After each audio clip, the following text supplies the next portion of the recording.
Hello hi అందరికీ welcome to Sai Krishna tours. May 1 తారీఖు మన ఆఫీస్ నుండి చార్ధామ్ యాత్రకు స్టార్ట్ అయ్యాము. ఇక్కడ చూస్తున్న సామాన్లన్నీ కూడా మన యాత్ర కోసమే. ఇక్కడ నుంచి మన వెహికల్ అంటే హైదరాబాద్ నుంచి మనం ఏ టూర్ అయితే డొమెస్టిక్ బయలుదేరుతామో ఇక్కడ నుంచి మన వెహికల్లో వెళ్తాము.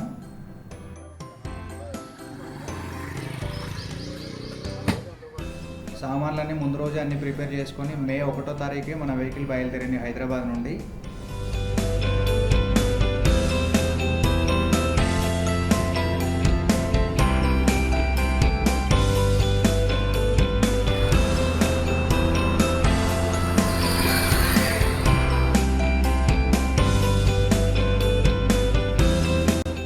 వెహికల్ 5 స్టేట్లు కవర్ చేయాల్సి ఉంటుంది. మహారాష్ట్ర, మధ్యప్రదేశ్, ఉత్తరప్రదేశ్, ఢిల్లీ అండ్ ఉత్తరాఖండ్ 5 స్టేట్ల పర్మిట్లు తీసుకోవాల్సి ఉంటుంది.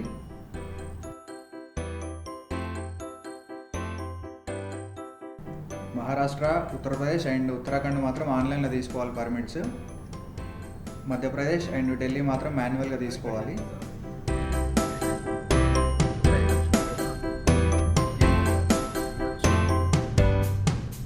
మా ప్రయాణం నాగపూరు, ఝాన్సీ, ఆగ్రా, ఢిల్లీ బైపాస్ మీదుగా సాగింది.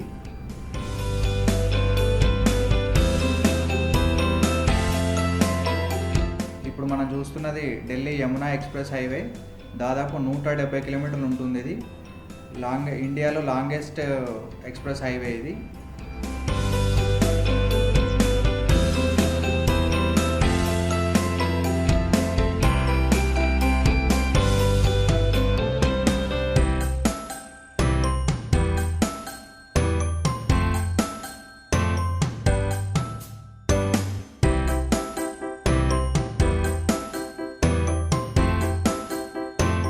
అలా 1వ తారీఖు మధ్యాహ్నం బయలుదేరిన మేము 2వ తారీఖు రాత్రి 12 గంటలకు రీచ్ అయ్యాము హరిద్వార్కి.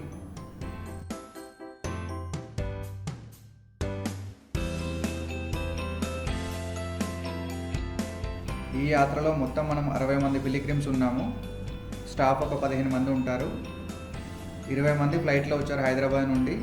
ఒక 10 మంది వైజాగ్ డిఫరెంట్ ప్లేసెస్ నుంచి వచ్చారు. మిగతా 30 మంది హైదరాబాద్ నుంచి ట్రైన్లో వచ్చారు ఢిల్లీ వరకు. 3వ తారీఖు హరిద్వార్లో అందరం మధ్యాహ్నం మీట్ అయ్యాము.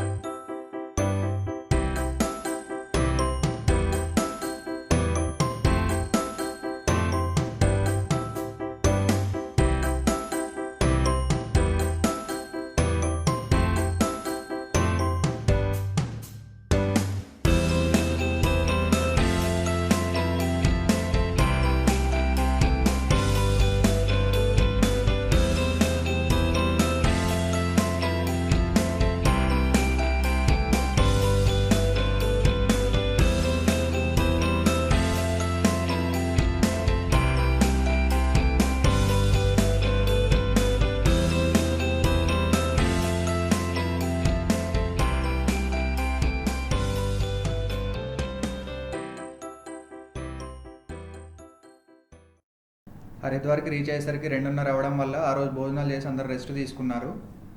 రాత్రి భోజనం సమయంలో రేపటి నుంచి ప్రోగ్రామ్ ఎలా ఉంటుంది అన్ని ఎక్స్ప్లెయిన్ చేయడం జరిగింది. ఎల్లుండి నుంచి స్టార్ట్ అవుతుంది.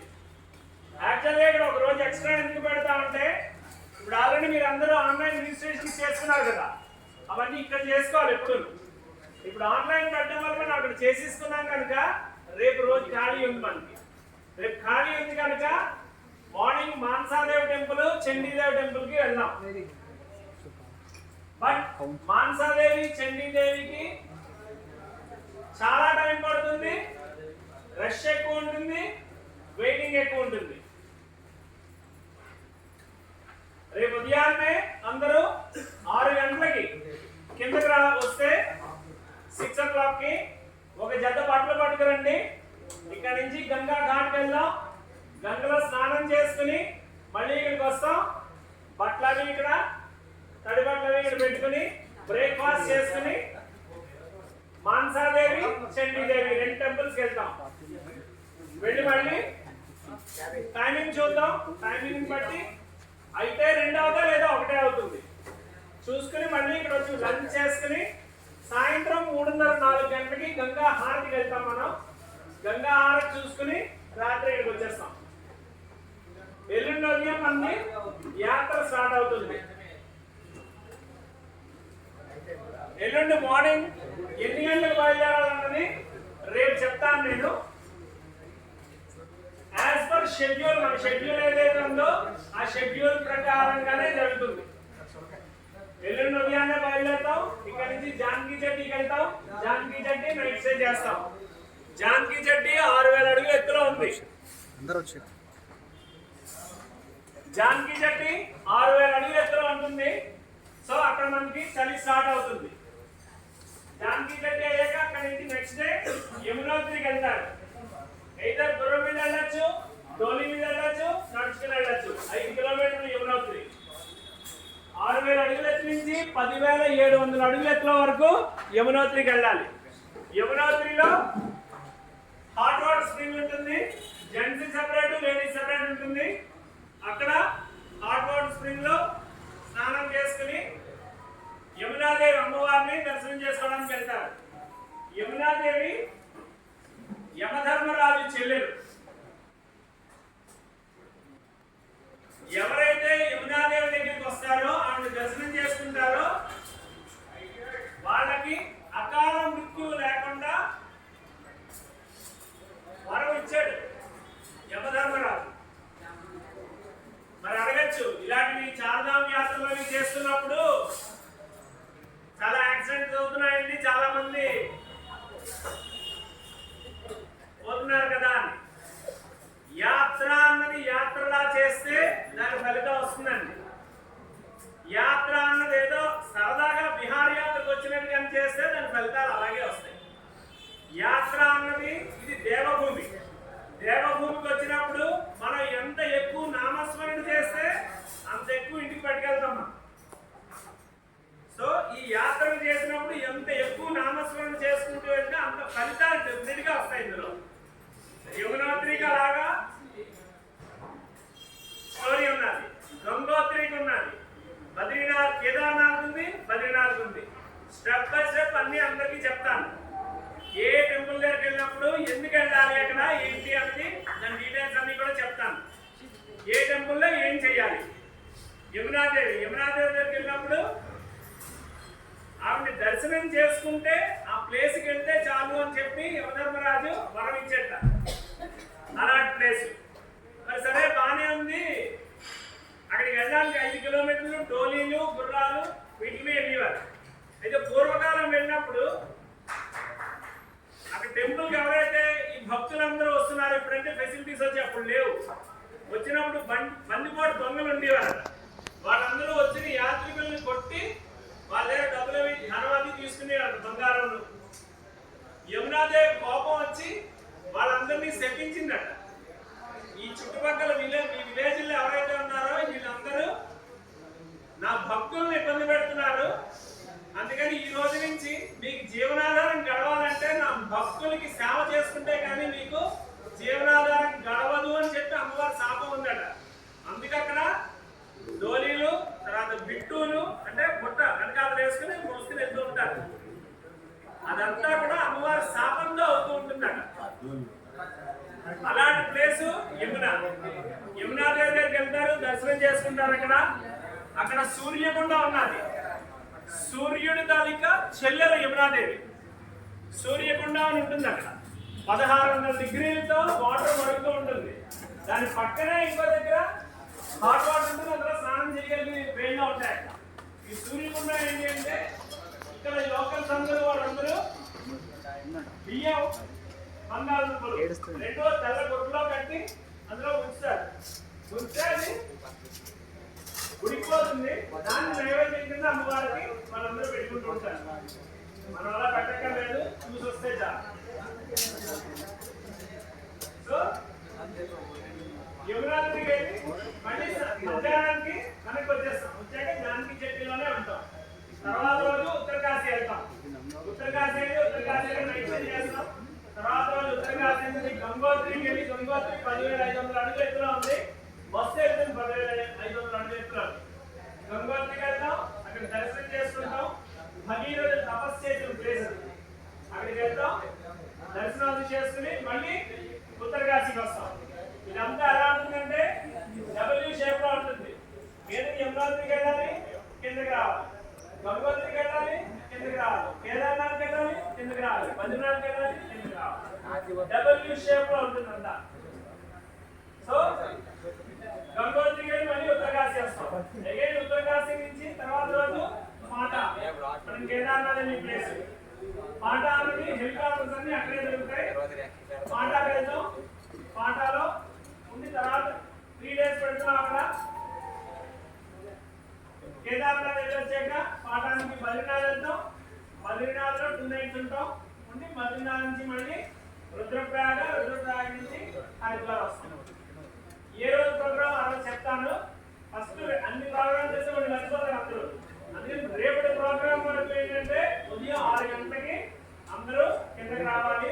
ఇక్కడే కాఫీ ఇవ్వబడుతుంది మీకు. కాఫీ తాగేసి గంగా స్నానానికి వెళ్తాం. గంగా స్నానం చేసుకుని వస్తాం. వచ్చాక బ్రేక్ఫాస్ట్ చేసుకుని అప్పుడు మనం మాన్సాదేవి, చండీదేవి టెంపుల్కి వెళ్తాం. చార్ధామ్ యాత్రకు వచ్చాం. జనరల్ గా మాకు రాత్రి అస్సలు ఏమి తినవండి, ఇంతే 2 పుల్కాలు తింటామని, అంతకన్నా ఏమి తినవండి అని చాలా మంది అంటూ ఉంటారు. దయచేసి ఈ 10 రోజులు అవన్నీ వదిలేయండి. మీకు పెడతాం, మీకు అడిగే వరకు మేము తింటాం. కారణం ఏంటంటే డే టైం ఎల్లుండి నుంచి కంప్లీట్ హాట్ రోడ్ లో ఉంటాం. డే టైం తక్కువ తినండి, రాత్రి హాయిగా శుభ్రం తినండి. తినకపోతే ఏమవుతుందంటే మీరు తిరుగుడికి మీ శక్తి నెమ్మదిగా నెమ్మదిస్తుంది. మీదకి వెళ్ళిన దగ్గర నుంచి తేడా వస్తుంది. ఏదైనా తేడా ఒక సిక్కారంటే ఒక దామ్ మిస్ అయిపోతారు. అందుకని అలాంటి చేయకండి. రోటీలు అవి కూడా 90% క్లైమేట్ ని బట్టి నేను పెడతాను. రోటీ పెడతాను, పూరీ పెడతాను, అన్ని పెడతాను. క్లైమేట్ ని బట్టి నేను పెడుతూ ఉంటాను. క్లైమేట్ బాగోలేని దగ్గర ఎలాంటి ఫుడ్ పెడతానో పెడుతూ ఉంటాను. దాని ప్రకారం తిన్నారనుకోండి హ్యాపీగా వెళ్ళి హ్యాపీగా వస్తాం. క్లైమేట్ బాగోలేనప్పుడు కొంచెం అంటే మన అలవాట్లు ఉంటాయి. అందరికీ కొన్ని సంవత్సరాలుగా అందరికీ అలవాట్లు ఉంటాయి. కానీ ఈ యాత్ర కొంచెం కష్టతరమైన యాత్ర. అందరూ సుఖంగా వెళ్ళి రావాలంటే కొంచెం చెప్పినట్టు వీడియో వచ్చేస్తే హాయిగా మీ అందరి చేతి యాత్ర చేయని తీసుకొచ్చేస్తాం. సపోజ్ ఎవరికైనా ఎప్పుడైనా ఏ రాత్రి అయినా పర్వాలేదు, ఏదైనా తేడా చేస్తే వెంటనే మాకు ఇన్ఫార్మ్ చేయాలి. చేస్తే మేము తీసుకుని ప్రికాషన్స్ ఏమన్నా మేము తీసుకుంటాం. ఎవరికైనా ఏం బాగాలేదని వెంటనే ఒకసారి నాకు చెప్పాలి. నేనుంటాను, శ్రవణ్ ఉంటాను, ఎవరికైనా సరే ఇన్ఫర్మేషన్ ఇస్తే నాకు ఇమీడియట్ గా మేము రెస్పాండ్ అవుతాం. ఏదైనా ప్రాబ్లమ్ ఉన్నా సాల్వ్ చేస్తాం. Okay, clear. నెక్స్ట్ డే అంటే మే 4వ తారీఖు ఉదయాన్నే కాఫీ తాగి గంగా స్నానానికి బయలుదేరాము.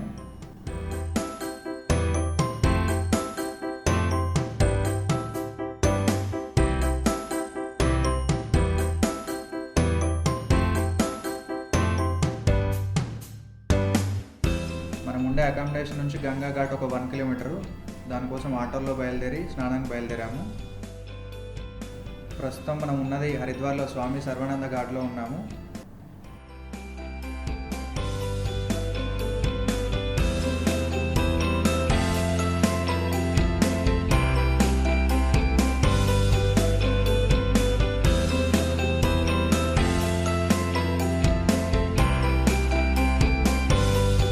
గంగలో ఎందుకు స్నానం చేయాలి, అసలు గంగలో స్నానం చేస్తే ఏమొస్తుంది ఇప్పుడు విందాము.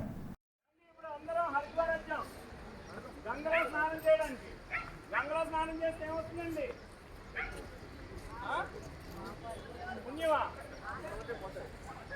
పాపాలు పోతాయి. అలా కాదండి. మనం ఏదైనా చేసినప్పుడు ఖచ్చితంగా మన అవతలకి ఎస్ ఇది అని చెప్పగలగాలి. మనం చెప్పగలమా? మన సాఫ్ట్వేర్లో పిల్లలు ఉన్నారు, వాళ్ళు చెప్పగలమా అరే స్నానం చేస్తే పాపం పోతుందిరా అని? వింటారా? ఎందుకు వినరండి? మనం ఖచ్చితంగా చెప్పలేము. ఎందుకంటే పూర్తిగా మనకు కూడా తెలియదు. ఒప్పుకోవాలి అందరూ. అది గంగలో స్నానం చేస్తే పాపాలు పోతాయన్నారు. 100% కరెక్ట్. అది గంగలో స్నానం చేస్తే పాపాలు పోతాయి. గంగ పవిత్రం, అందులో ఎటువంటి సందేహం లేదు. అసలు గంగను ఆల్రెడీ టెస్ట్ కూడా చేశారు. మన ఫారినర్స్ చాలా మంది టెస్ట్ చేశారు. ఈ వాటర్ కోసం చాలా పరిశోధన చేశారు. ఎవరికి అంత చిక్కలేదు. అందులో ఆ జీవం ఉన్నది. అయితే రామకృష్ణ పరమహంస దగ్గర ప్రధాన శిష్యుడు ఒక ఆయన ఉండేవాడు. ఆయన రామకృష్ణ పరమహంసని అడిగారట, స్వామి నాకు పర్మిషన్ ఇవ్వండి, నేను హరిద్వార్ వెళ్ళి అక్కడ గంగలో స్నానం చేసి వస్తాను అని. ఆ గంగ ఏదో కలకత్తాలో ఉంది కదా, ఇక్కడ చేయొచ్చు కదా అన్నారు. అంటే కాదు స్వామి, హరిద్వార్ వెళ్ళి చేస్తే అక్కడ పాపాలు పోతాయట, అందుకని అంటే ఆయన నవ్వారట. నవ్వితే ఏం స్వామి నవ్వుతున్నారు చెప్పండి ఏంటి అంటే, అయితే బాగుంది నువ్వు చెప్తుంది రైతే, ఎందుకంటే గంగ పవిత్రం. ఎప్పుడైతే మన కాలు అందులో పెట్టామో మరుక్షణం పాపాలన్నీ పోతాయి, అందులో ఎటువంటి సందేహం లేదు. కాకపోతే ఏంటంటే ఇప్పుడంటే ఇలా ఘాట్లు కట్టారు, కానీ అప్పుడు అన్ని చెట్లు ఉండేవి. ఎప్పుడైతే ఎవరైతే స్నానానికి లోపలికి వెళ్ళారో వెళ్ళగానే ఆ పాపాలన్నీ బయటకు వచ్చాయట. ఆ పాపాలు ఎక్కడ ఉంటాయన్నారు, ఆ చెట్ల మీద ఉంటాయట అంతా. ఇక్కడ కొన్ని లక్షల మంది స్నానాలు చేస్తుంటారు, ఆ పాపాలు చెట్ల మీద ఉంటాయట. సో స్నానం చేసి ఎవరు ముందు వస్తే వాళ్ళ మీదకి వస్తాయి. అంటే మన పాపాలు కాకుండా పక్క వాళ్ళ పాపాలు కూడా మనం తెచ్చుకుంటాం గంగకి వస్తే అని చెప్పారట ఆయన. అంటే ఆయన తలమామ వేస్తాడు. మరి ఏం చేయమంటారు? ఇలా రెండే ఉన్నాయి ఆప్షన్స్. ఒకటి పాపం లేకుండా ఉన్న ప్లేసులు రెండే. ఒకటి గంగ, గంగలో ఉన్నంతసేపు పాపాలు ఉండవు, అందుకని గంగలో ఉండిపోవాలి. రెండోది నామస్మరణ. నామస్మరణ చేసినప్పుడు మనకి పాపాలు మనకి అంటవట. అందుకని గంగలో స్నానం చేసినప్పుడు ఏం చేయమన్నారంటే, స్నానం చేస్తూ నామస్మరణ చేస్తూ స్నానం చేసి నామస్మరణ చేస్తూ బయటకు వస్తే పాపాలు మనకు అంటావు. లేకపోతే మీ పాపాలు కాకుండా ఎక్స్ట్రా పాపాలు కూడా తీసుకెళ్తారు. సో ఏది కావాలో మీరు చూస్ చేసుకుని ఆ ప్రకారం అలా దైవనామస్మరణ చేసుకుంటూ గంగా నదిలో స్నానం చేసి మళ్ళీ అకామిడేషన్కి వెళ్ళి బ్రేక్ఫాస్ట్ చేసి మానసదేవి చండీదేవి దర్శనానికి వెళ్ళాము.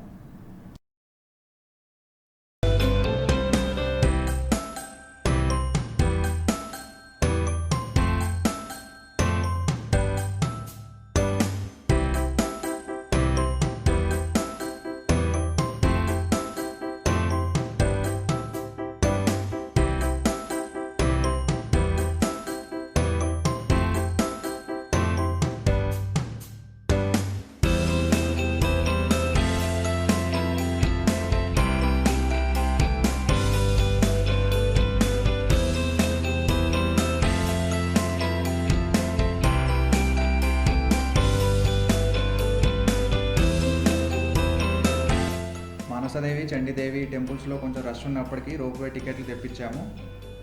అక్కడ దర్శనాల అనంతరం మళ్ళీ హోటల్కి వచ్చి లంచ్ చేసుకున్నాము.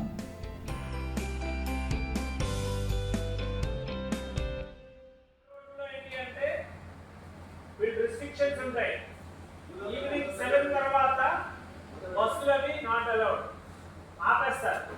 సపోజ్ మనం కానీ లేట్ అయ్యి ఎక్కడైనా ఆగిపోయామంటే మన డెస్టినేషన్ కి హోటల్ కి రీచ్ అవ్వలేకపోతే బ్యారికేడ్ చేస్తారు. ఎక్కడ వాళ్ళు అక్కడే ఆ బస్సులో పడుకో లేదా చుట్టుపక్కల ఉన్న ఏమన్నా హాల్స్ ఏమైనా తీసుకొని అందులో ఉంటారు. అందుకని ప్రతిరోజు కూడా మన యాత్ర మార్నింగే స్టార్ట్ అవుతుంది. మార్నింగ్ 5 అంటే 5 కల్లా రావాలి అందరూ. కారణం ఏంటి అంటే మనకి ఇక్కడ 27 సీటర్ బస్సెస్ వస్తాయి. పెద్ద బస్సులు నాట్ అలౌడ్ మీదకి. 27 సీటర్ బస్సెస్ వస్తాయి. అందులో 27 సీట్లలో 20 మంది యాత్రికులు ఉంటారు. ఒక బస్సులో 3 బస్సులు ఉంటాయి. మేము వెళ్తున్నాం, ఇప్పుడు మేము కాదు మనం అందరం కలిసి గట్టిగా వెళ్ళి రావాలి, ఒక ఫ్యామిలీ లాగా. సో పెద్దవాళ్ళకి జనరల్ గా పెద్దవాళ్ళు ముందు ఇవ్వాలి, తిరిగి వాళ్ళు వెనకాతలు ఇవ్వాలి. కానీ మన గ్రూప్ లో వచ్చిన బాధ ఏంటంటే అందరూ పెద్దవాళ్ళే. అందుకని ఏం చేసుకోవాలి అంటే ఈరోజు ఈ సీట్లో ముందు కూర్చున్నాడు, నెక్స్ట్ డే నెక్స్ట్ సీట్లోకి వెళ్తారు. ఎవరు చెప్పగలరా అంటే మీ అందరూ మీరు మారాలి. ఒకరికొకరు మారుతూ ఉంటే హ్యాపీగా ఆనందంగా వెళ్తాం. లేకపోతే ఏమవుతుందంటే కొంతమంది సీట్లు పట్టుకెళ్ళిపోతారు. సీట్లు దాకా కూడా ఎక్కడ పట్టుకెళ్ళకండి. ఆ సీట్లలో ఈ రోజు ఇక్కడ కూర్చోండి, రేపు పక్కన కూర్చోండి, ఆ వెనకాల కూర్చోండి. అలా కూర్చుంటే హ్యాపీగా ఉంటాం, హాయిగా వెళ్ళి వస్తాం అందరం. పెద్దవాళ్ళు ఎవరైనా ఉన్నారు, ఏజ్డ్ పర్సన్స్ ఉన్నారు, వాళ్ళకి కంపల్సరీగా మనం ఇవ్వాలి. ఎందుకంటే రేపు పొద్దున్న గ్యారంటీగా మనకి ఆ టైం వస్తుంది. అందుకని వాళ్ళకి కొంచెం ఫస్ట్ ప్రిఫరెన్స్ ఇద్దాం. అబౌవ్ 70 ఉన్న వాళ్ళు కూడా మనతో ఉన్నారు. సో వాళ్ళకి కొంచెం ఫస్ట్ ప్రిఫరెన్స్ ఇచ్చి ముందు వాళ్ళకి కూర్చోబెట్టడానికి చేసుకోవాలి. లంచ్ తర్వాత మళ్ళీ ఒక 2 అవర్స్ రెస్ట్ తీసుకొని 4 గంటలకి పవన్ధాము అండ్ హరిద్వార్లో గంగా హారతికి బయలుదేరాము.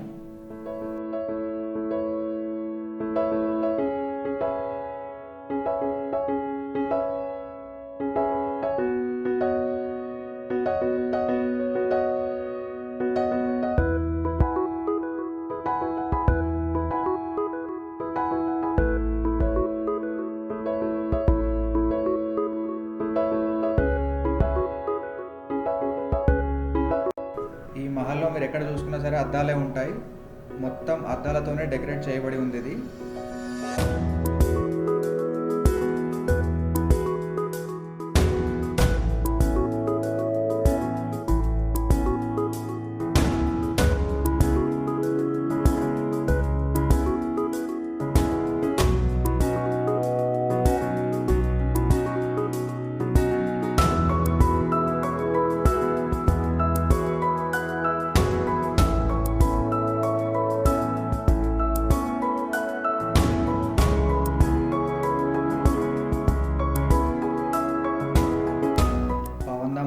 దాదాపు ఒక 1 అవర్ స్పెండ్ చేసాము అక్కడ టైము. అక్కడ నుండి సాయంత్రం 5 గంటలకు బయలుదేరి గంగా ఘాట్కి వెళ్ళాము, హరికి పౌడికి.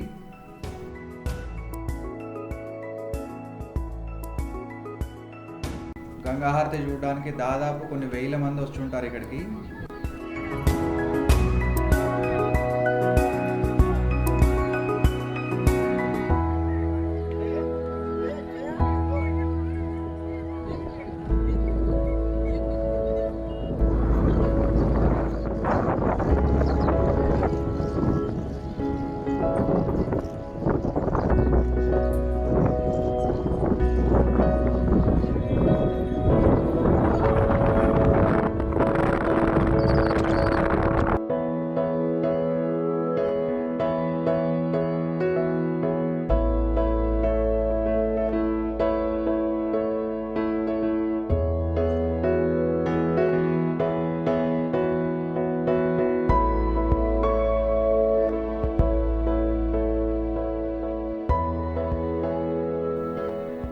చూస్తున్నారు కదా, ఇప్పుడు మనం కూర్చున్న ప్లేస్ నుండి ఆపోజిట్ మనం చూడొచ్చు గంగా హారతి.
గంగా హారతి అయ్యేసరికి దాదాపు 7-7:30 అయింది.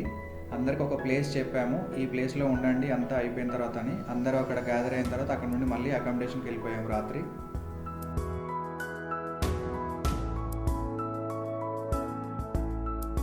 మళ్ళీ రేపటి ప్రోగ్రాం కోసం ఒక చిన్న బ్రీఫింగ్ ఇచ్చాము అందరికీ. మెడిసిన్స్, తర్వాత టాయిలెట్ కిట్, మీ ఆధార్ కార్డు, మీ రిజిస్ట్రేషన్ సర్టిఫికేట్, ఇవన్నీ బ్యాగ్ లో పెట్టుకోవాలి. ఏదైతే 2 జతల బట్టలు పెట్టుకుంటున్నారో మీరు, అది మాత్రం సెపరేట్ గా మీరు పెట్టుకొని 6 o'clock మీరు అందరు కింద దిగుతారు. 5 o'clock ఎవరి దగ్గర 6 o'clock కింద దిగుతారు. కాఫీ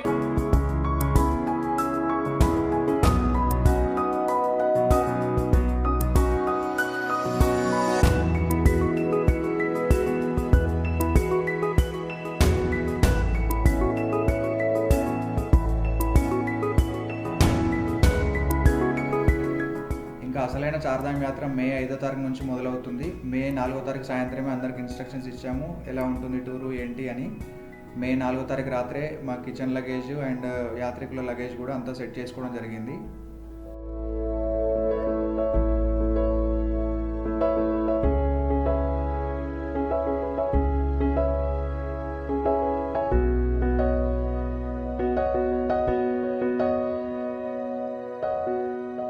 ఉదయం 5 గంటలకు లగేజ్ అంతా సెట్ చేసుకొని 6-6:30కి హరిద్వార్ నుంచి బయలుదేరి బస్సులలో ఫ్యూయల్ ఫుల్ ట్యాంక్ చేయించుకొని అక్కడ నుంచి మా ప్రయాణం స్టార్ట్ అయింది.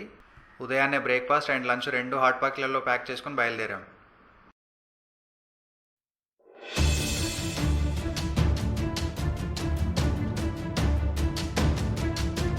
ఈరోజు మా ప్రయాణం దాదాపు 220 కిలోమీటర్లు. 220 కిలోమీటర్లే కదా ఏముంది, 4 అవర్స్లో వెళ్ళిపోవచ్చు అనుకుంటాము. కానీ ఇక్కడ గంటకు 20 కిలోమీటర్లు మాత్రమే యావరేజ్ వెళ్ళగలుగుతాము. అంటే దాదాపు మా జర్నీ ఈరోజు 10 గంటలు అన్నమాట. మా బస్ జర్నీ, తర్వాత రోడ్ బ్లాకింగ్స్, ల్యాండ్ స్లైడింగ్స్, మంచి మంచి లొకేషన్స్ అన్నీ చూపిస్తాము.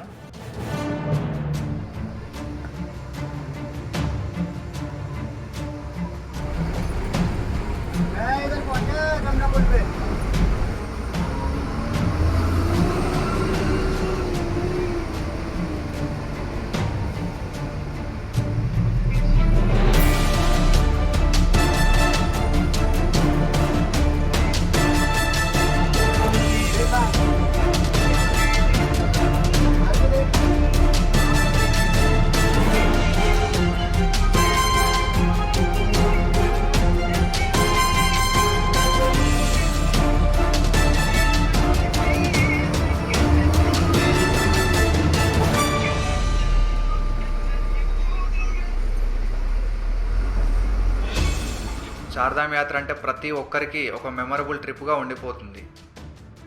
ఒక పక్క ఎత్తైన కొండలు ఉంటాయి, మరో పక్క లోయలు ఉంటాయి. చార్ధామ్ యాత్ర అంటే అసలు మామూలుగా ఉండదు. Land slidings, road blockings and ghat roads, కంప్లీట్గా 10-12 రోజులు ఘాట్ రోడ్స్లోనే ట్రావెల్ చేయాల్సి ఉంటుంది. వీడియో లెంత్ ఎక్కువ అవడం వల్ల ఈ వీడియో ఇక్కడికి ఎండ్ చేస్తున్నాము.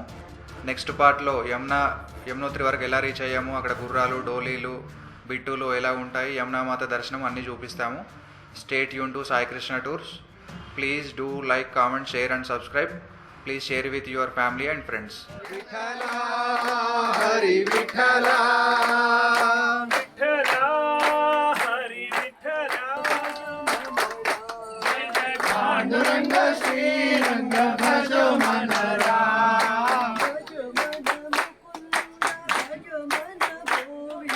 Bhajo Mana Mukunda, Bhajo Mana Govinda. అయ్యో పోదాము అండాలాపురమునకు, అన్నయ్యో పోదాము. అండాలాపురమునకు. Thanks for watching. Jai Hind.